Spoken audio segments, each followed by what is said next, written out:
tied down, ready to roll.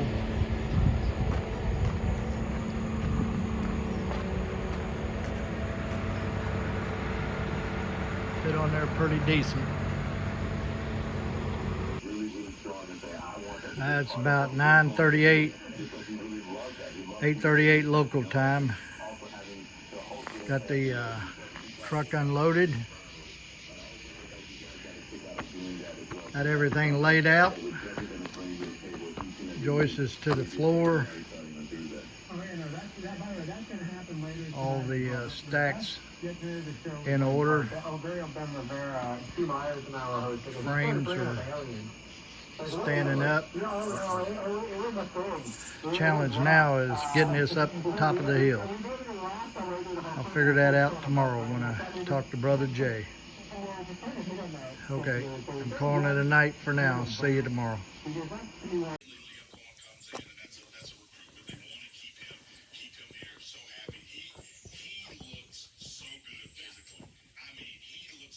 Down at the deer camp,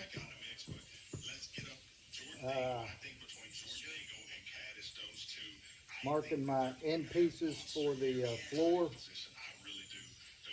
so that I can pre-drill everything, and then it's the first thing that goes up the hill. It's the floor, get it put down, then I'll take a wall at a time and get it up there. It's already a little muggy out this morning. Should have brought my shop fan with me.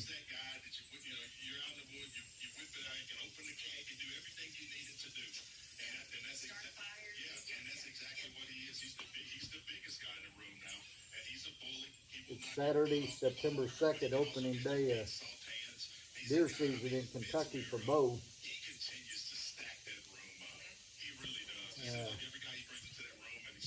I'm not a big crossbow fan, and I don't think I can pull I know I can't pull my whitetail tube anymore.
The whole purpose of a permanent blind up here, one, yeah, it's a little bit more comfortable for me.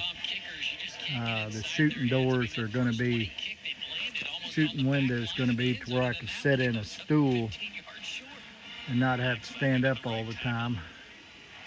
Never did really like that blind, but more also for my daughter.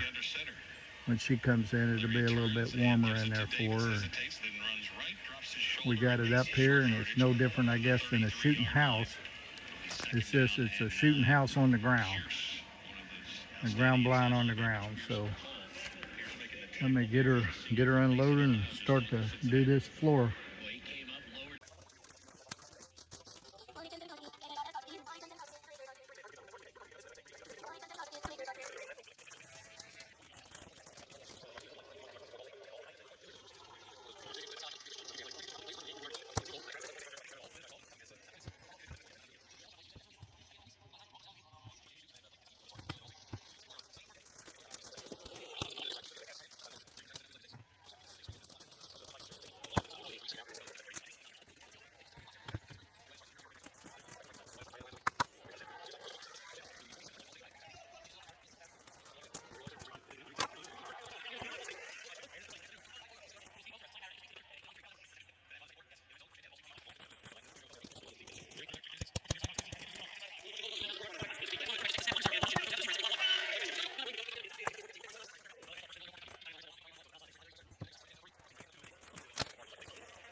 Well, it's all the frames up here to the walls. now to get the framework set up on the floor, and then haul up the siding. Whew. It's not too bad up here today. I've been taking it easy. It's supposed to get up in the 90s. My son's on his way down. It'll be a couple hours before he gets here, and of course by then all the hard work will be done. I've been up here since 10 o'clock this morning, and I think it's about noon or a little after now. So getting these walls up the hill, and then set up on the floor and tied together is going to be the hard part for me. Putting the walls up is just repetitive drilling. So, okay. Eating what she wants, going out when she wants, going to the mall, getting what she wants. And so now you're like, hey, you don't have that kind of money, you haven't earned that yet. You gotta pull out. And she's figuring out. Yeah, and we have a baby. We just bought a house like 2 years ago, just after the pandemic and everything.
Well, the frame's up.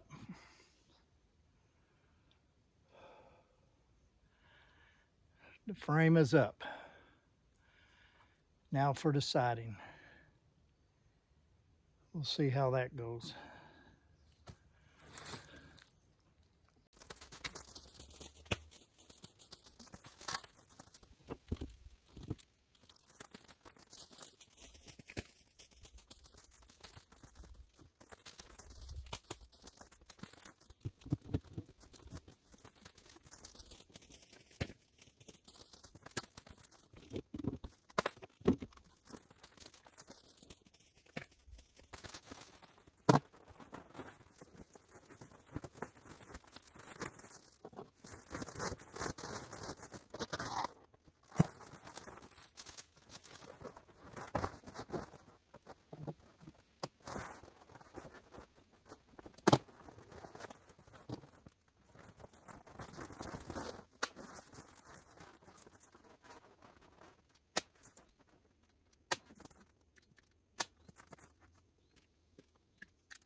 Well, we got the south wall done.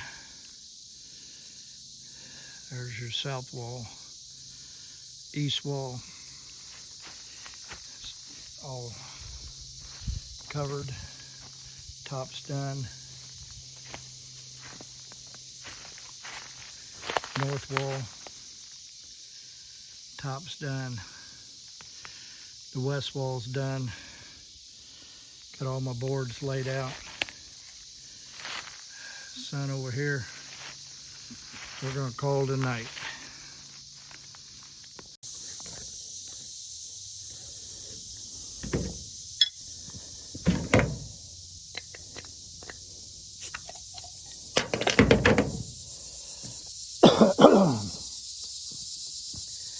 Well, I'm done for today.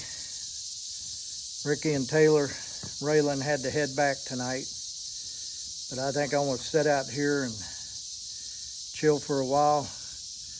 Have me one of America's #1 selling beer, a nice cold Modella. Smoke me a fine cigar, and I'll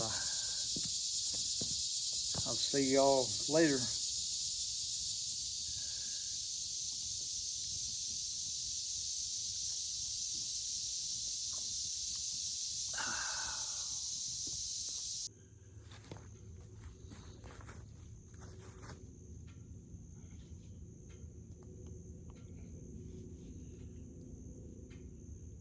Well, it's Monday morning, Labor Day, and I gotta finish up these 3 walls. I keep trying to debate what I want to do with the roof. I got tin down here to put a tin on it, but part of me tells me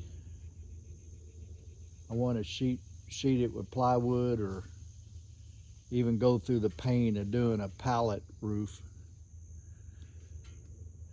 But I may end up just doing tin. I don't think it's going to hurt anything down here. Once it'll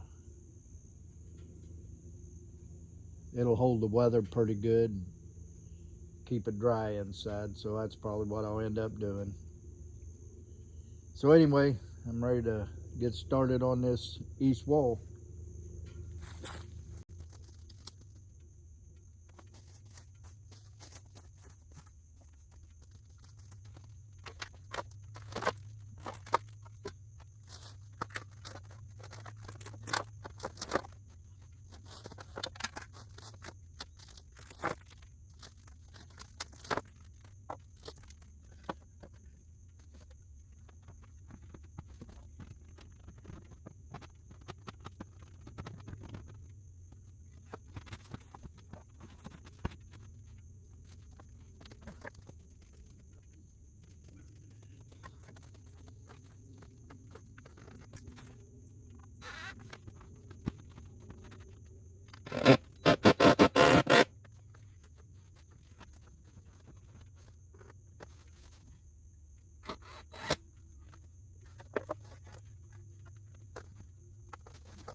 The north wall's done.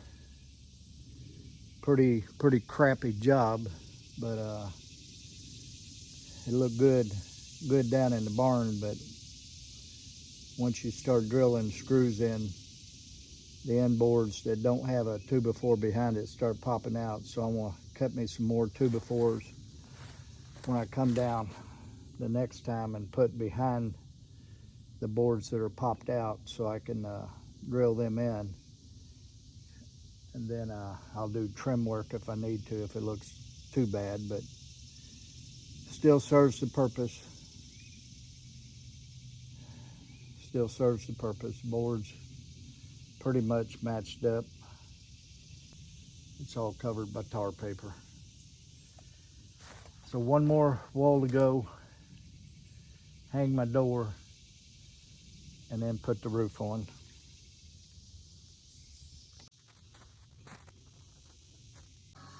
Left wall's done. Had to trim a little off the door there, but actually all I needed to do was take that one angle brace out of there, that metal brace, corner brace, and back off my wall a little bit. When I put a 4-inch screw in, I tightened it too much down there at the bottom, and it was sticking a little bit. But it opens and closes pretty easy now. I got to put a handle on it, and I got to put a latch on it. The latch is just to help keep the door from opening up, but certainly no need to put a lock on it. It'll just be something. Nobody's on this property anyway, and no reason to put a lock on it. Just a good dog latch works for me. I got it extra, so I'm gonna use it. Got a lot of trim work to do on these walls, but sitting in the chair, I can look out at all my windows. Everything's looking good. I'll show you a view of that here once I figure out, get the tent up here and get the roof on. The roof is on. The latch is on. All I gotta do is clean up my mess here. Take some measurements for my trim work. Load up and head home. Deer blind is built. Ready to go. Do some trim work.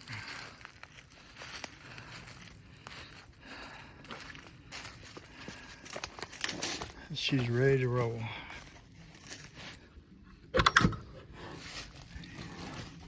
Inside.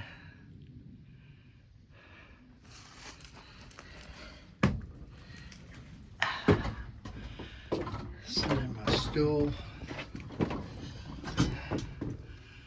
And I can see out my windows without having to stand up.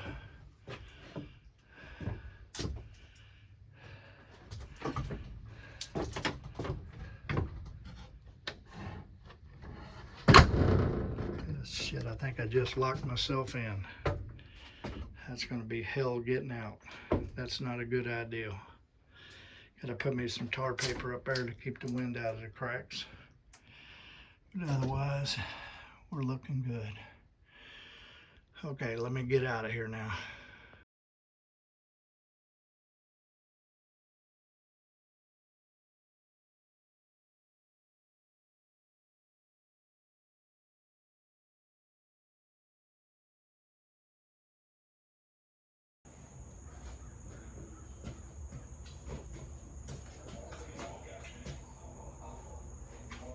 Okay, my stack of pallets got a little low down there, so it's a lot easier working at a waist level for me. So we'll continue to break down pallets. Yeah, as you can see, this sawzall seen better days, but it still does the job. I've probably had this thing for about 20 years. Cut, I don't know how many deer up with it. The trick is when you're cutting wood, use a wood blade. And like I was telling you during the deer processing video, you want to use a wood blade for cutting bone, but for these breaking down pallets, you want to use a metal blade. And I get about a medium length. I mean, it's not the shortest, it's not the longest, so I call it about a medium length. But what happens is sometimes when you're cutting through a wide board, you want to have a tendency to dig in the wood, and once it hits the wood, it slows it down considerably. It's not made for cutting wood, and that's why you'll see me, I might cut a nail this way and then cut a nail this way, but I'll come the shortest route possible to the nail. Otherwise, when I get in there, my blade has a tendency to want to dig down, and when it digs down, it digs into that 2x4, and that's what slows it down on the cut. Just some little tricks to the trade there. I'm gonna do one more, and that'll be my next 3. Take me a break. That last one, you didn't get it on video, but there was a wasp nest underneath of it, so I gotta be careful out here because I got wasps flying.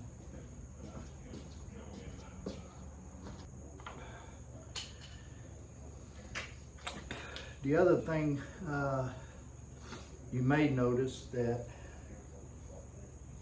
on these pallets,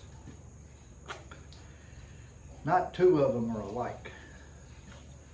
The only place you'll ever see pallets that they all look alike is in a picture on Pinterest. Because trust me, when you go out scrounging pallets like I do, they come in all shapes, sizes, and thicknesses, the boards. You know, that 2x4 off of that last one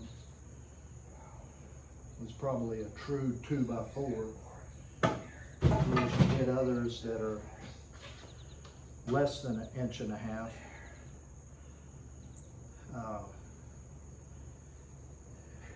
You'll find some that have maybe 3 nails on a wide board at the end. This one here's got 1, 2, 3, 4, 5, 6, 7, 8 nails in it. But the key is a good sharp blade, and to keep your blade between the board and between the 2 boards. If you find yourself digging in and come from the other direction and cut, and you should be able to get it fairly easy. After a while, when you find yourself trying to saw the nail off and it's just taking you longer and longer and longer, that's a good indication it's time to switch the blade out. Let's see if we can knock this one out.